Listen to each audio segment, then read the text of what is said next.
안녕하세요. 유아교과교육론 1주차 2차 시 수업 내용입니다. 1차 시 오리엔테이션 내용 잘 들었나요? 오늘부터 이제 2차 시 수업부터는 유아교과교육 내용의 이론적인 내용으로 들어가게 됩니다. 이 책을 미리 지금 갖고 있는 친구들도 있고 아직 혹시 구입이 안 된 친구가 있다면 또 이 내용, PPT의 내용을 좀 보면서 전반적인 내용을 조금 이해를 하는 데 도움이 되었으면 합니다. 자, 그러면 1주차 2차 시 수업 내용을 시작하겠습니다. 자, 1장 오리엔테이션 때 이 책의 기본적인 구성에 대해서 한번 얘기를 했는데요. 이 책은 유아교과교육의 이론적인 기초가 1장으로 되어 있고 2장의 내용은 유아교과교육의 다양한 교과 범주에 따른 내용 및 방법으로 되어 있습니다. 제3장에서는 통합적인 운영에 대한 방법이 모색이 되어져 있죠. 자, 그러면 우선 우리가 온라인으로 만나게 되는 내용의 주된 내용은 바로 이 1장에 해당하는 유아교과교육의 이론적 기초입니다. 특별히 이번 2차 시 내용에서는 교과교육의 의미에 대한 부분을 다루게 되겠습니다. 자, 우리 그러면 교과교육의 의미를 한번 같이 살펴볼까요? 자, 그러면 이번 차시, 2차 시에서의 어떤 학습 목표, 또 내용은 교과교육의 의미에 대해 안다 라는 내용이 주된 학습 목표가 되겠습니다. 그 이후로도 유아교육에서의 교과교육에 대해서 어떤 설명할 수 있다. 또 유아교과교육의 계획, 운영 및 평가 방법에 대해서 안다. 유아교과교육에 대해 관심을 갖고 적극적으로 학습하고자 하는 태도를 갖는다. 이런 내용을 가지고 있습니다. 특별히 2차 시에서는 교과교육의 의미에 주된 목표를 가지고 수업을 하도록 하겠습니다. 자, 우리 수업에 들어가기 앞서 여러분들 책 11페이지에 있는 내용인데요. 한번 교과에 대한 내용에 대해서 우리가 한번 생각을 한번 해보도록 해요. 자, 초, 중고를 다니면서 여러분들이 배웠던 교과목에는 어떤 교과목이 있을까요? 자, 여러분들 지금 하나, 두 개, 세 개 막 얘기를 해주고 있어요. 들리는 것 같아요.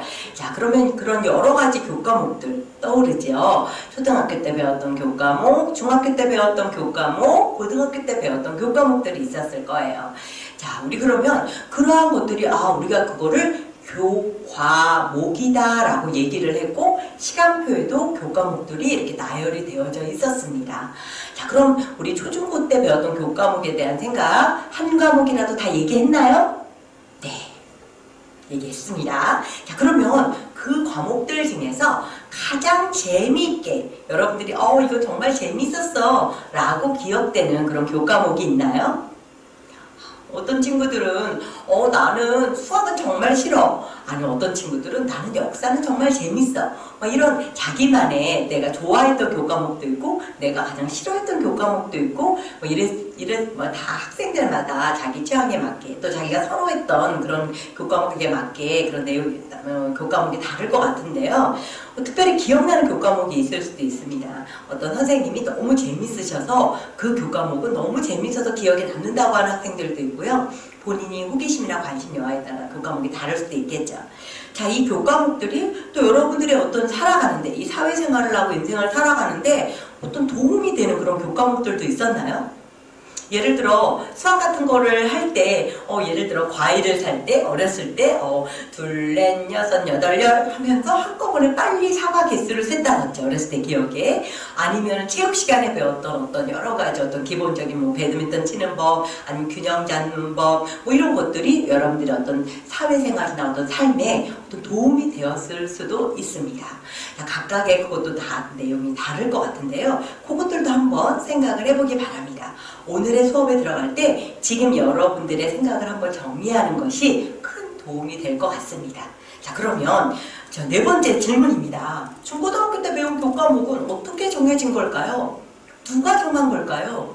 그 교과목을 왜 정했을까요? 왜 하필 사회, 역사, 국어, 과학 이런 것들이 교과목명이 되었을까요? 생각해 본 적이 있나요? 자, 그런 것들에 대해서 우리가 이따가 이론으로 내용을 같이 보면서 왜 그런 교과목들이 나오게 되었는지를 우리가 한번 생각해 볼 수 있을 것 같습니다. 자, 그러면 마지막 질문입니다. 유아교육기관에서도 교과목을 중심으로 교육하게 될까요? 유아교육에도 미술 시간, 음악 시간, 무슨 시간 딱 이렇게 시간표대로 운영을 하게 될까요? 그것도 궁금할 것 같아요. 이 부분도 여러분들이 어떻게 하고 있을까 한번 생각을 한번 해보면 좋을 것 같습니다. 자, 그러면 유아교육에서 교과는 어떤 의미일지 이건 또 다음 차시에서 좀 더 본격적으로 좀 다루도록 하고요. 자, 그러면 교과의 의미에 대해서 좀 다시 정리를 해보도록 하겠습니다. 방금 우리가 생각을 정리해요 시간에 여러 가지 질문을 통해서 여러분들이 과거에 경험했던 여러 가지 교과, 또 그 다음에 여러 가지 여러분들이 흥미를 가졌던 교과 뭐 이런 것들을 떠올려 보는 시간을 가졌는데요.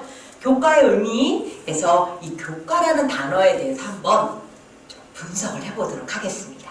자, 교과, 교육, 이 과목명이기도 합니다. 유아, 교과, 교육론이죠. 자, 교과 플러스 교육이라는 단어가 합쳐져서 교과교육이라는 단어가 됐어요. 자, 그럼 교과는 과연 무엇일까요? 여러분들 제 11페이지에 맨 하단에 보면 뭐라고 되어 있냐면, 여러분들 빨간색으로 언더라인 하셔도 돼요. 자, 교육하고자 하는 내용. 자, 이것이 뭐라고요? 맞아요. 교과예요. 교육하고자 하는 내용을 우리가 교과라고 부른다라는 거죠. 그러니까 가르치고자 하는 내용, 그걸 우리가 교과라고 하는데, 그걸 조금 더 쉽게 얘기하면 그렇게 간단하게 교육하고자 하는 내용이지만 조금 더 구체적으로 내용, 어떤 내용이냐라고 했을 때에 11페이지 맨 하단부터 12페이지 맨 위에를 보시면 교과란 이란 내용이 되어져 있죠. 교과란 학교 교육의 목적을 달성하기 위해 필요한 지식과 기능을 학문의 영역에 따라 체계적으로 조직해 놓은 것, 이것이 바로 교과다라는 거죠. 자, 근데 여기에 빨간 언더라인 되어 있어요. 학교 교육의 목적을 달성하기 위해. 그럼 학교 교육의 목적이 뭘까요? 자, 여기서 중요한 거는 학교 교육의 목적은 사회나 어떤 시대적 흐름에 따라서 어때요? 네, 맞아요. 달라질 수 있어요. 만약에 여기가 아마존이에요. 원시 아마존이에요. 자, 그러면 이렇게 밀림지대예요. 그러면 거기에서 바라는 어떤 사회 구성원들의 필요로 하는 여러 가지 기술적인 측면은, 예를 들어 사냥하는 법이라고 라면 거기에서의 주된 교과는, 만약 거기에 학교가 있다면 사냥이라는 교과목이 이루어질 수도 있다라는 것을 의미할 수 있습니다. 자, 그렇기 때문에 학교 교육의 목적을 달성하기 위해서, 학교라는 것은 사회가 이루어지고 조직되고 운영되기 위해서 아주 필수적인 조직이죠. 자, 학교 교육의 목적을 달성하기 위해서 이 학문의 영역에 따라 체계적으로 분류해 놓은 것, 이것이 교과다. 즉, 이 사회에서 교육하고자 하는 내용이 바로 교과다라는 것을 알 수가 있습니다. 자, 그러면 여러분들 책의 12페이지로 넘어가면은요, 교육과정이라는 단어와 교과라는 단어를 찾으실 수 있겠는데요. 12페이지의 교육과정이라는 단어를 빨리 찾아보세요. 찾았나요? 자, 그러면 교육과정을 우리 책에서는 어떻게 설명을 하고 있느냐 하면, 학생들의 교육을 위해 일련의 교육 내용을 체계화하고 문서화해 놓은 것, 이것이 바로 뭐다? 바로 교육과정이다라고 볼 수가 있겠습니다.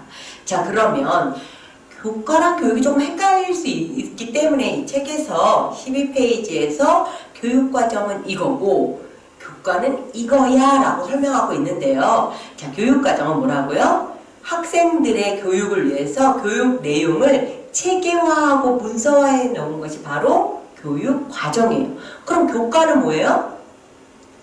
네, 교과는 교육과정의 근간을 이루는, 교육과정 안에 무엇을 가르칠 것인가에 대한 그런 내용이 담긴 게 바로 교과다라고 볼 수가 있습니다.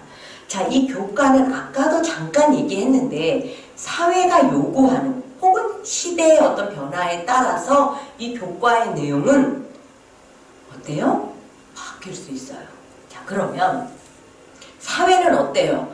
인간을 조금 더 바람직하게 혹은 긍정적으로 보다 더 발전적으로 나아갈 수 있도록 하기 위해서 이루어지는 것이 학교 교육이죠. 어떤 교육의 형태로 이루어지고 있는데요. 그래서 이 교육이 어때요? 어떤 요구나 시대적 흐름에 따라서 변화되는 것을 우리 책 12페이지 중간에서 설명하고 있습니다. 자, 인간이 긍정적인 방향으로 변화되어 가는 것을 목표로 하는 교육에 있어서 교육의 영역과 내용은 시대적 흐름, 어떤 사회적 요구, 어떤 이런 변화에 따라서 어때요? 변화한다. 자, 그러면 옛날에 서양에서 교과가 처음 만들어진 때로 그때로 보면 그때 로마 시대 때에는 뭐 자유칠과 뭐 이런 게 있었다고 해요. 뭐 문법, 수사학, 논리, 산술, 기하, 천문, 음악 이런 것들이 교과로 있었던 거예요. 교과의 개념은 아닐 수 있었겠지만 그 당시 교육의 범주를 이렇게 나눈 거죠. 자, 이렇게 나누게 된 이유는 뭐였을까요? 맞아요. 그 사회에서, 그 로마 시대에서 인간의 긍정적인 방향을 이러한 것들을 통해서 이루어질 수 있다라고 본 거죠. 자, 그러면 19세기가 되면서 자연과학에 대한 범주가 막 늘어났어요. 그 다음에 점점점 사회가 발달하면서 학교 정규 교과에 사회과학 범주에 대한 교과도 많이 이제 늘어나게 됩니다. 자, 이런 어떤 일련의 과정을 통해서 우리가 이 교과라는 것은 사회에서 요구하는 어떤 시대적인 흐름에 따라서 변화할 수 있구나라는 것을 알 수가 있습니다. 사회가 변화에 따라서 어떤 교과가 빠지기도 하고 새로운 교과가 추가되기도 합니다.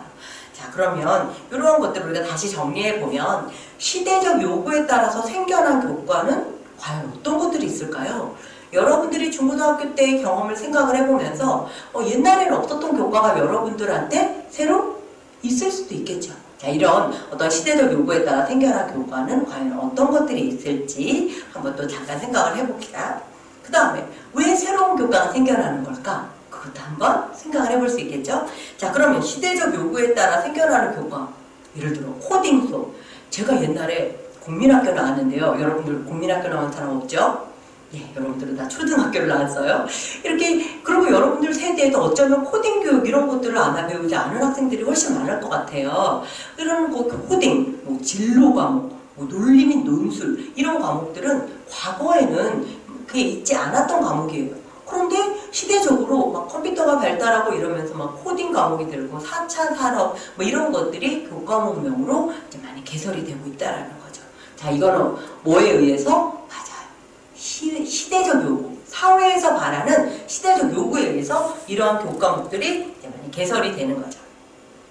자, 그러면 이러한 새로운 교과목들은 왜 개설이 되는지 한번 생각을 해보면 과거 전통사회의 학교와 현대사회 학교가 어떤 기능도 다르고요, 성격도 다르고요, 그리고 사회 전반으로 요구하는 사회 구성원들에게 요구하는 어떤 기대하는 그런 가치나 이런 것들이 계속적으로 변화되기 때문입니다.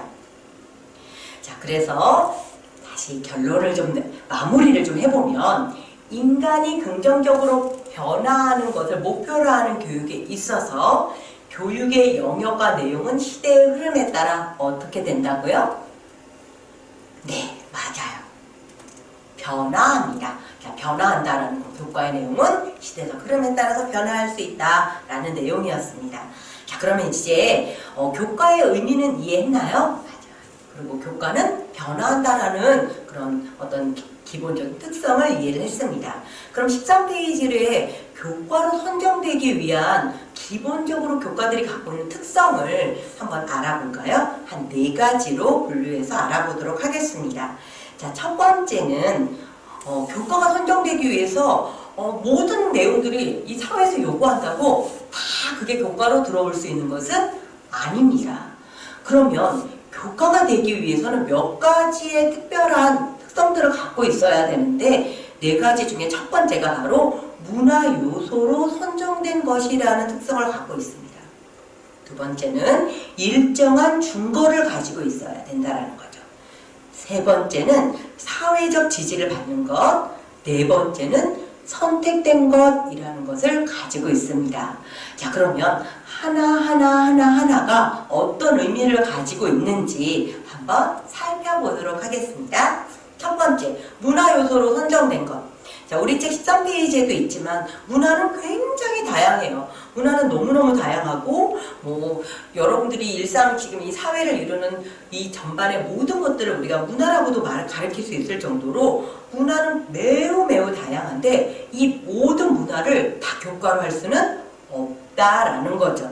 자, 그러면 그 문화가 가지고 있는 여러 요소들 중에서 이렇게 우리가 지식이라든지 여러 가지 가치 수준에서 의미로운 것, 사회 구성원들이 반드시 알아야 하는 것, 이러한 것들을 선정을 해서 요거 정도는 사회 구성원들이 꼭 알아야 해 하는 내용을 선정을 해서 문화 요소로 선정이 된 것들을 교과라고 결정을 짓게 된다라는 거죠.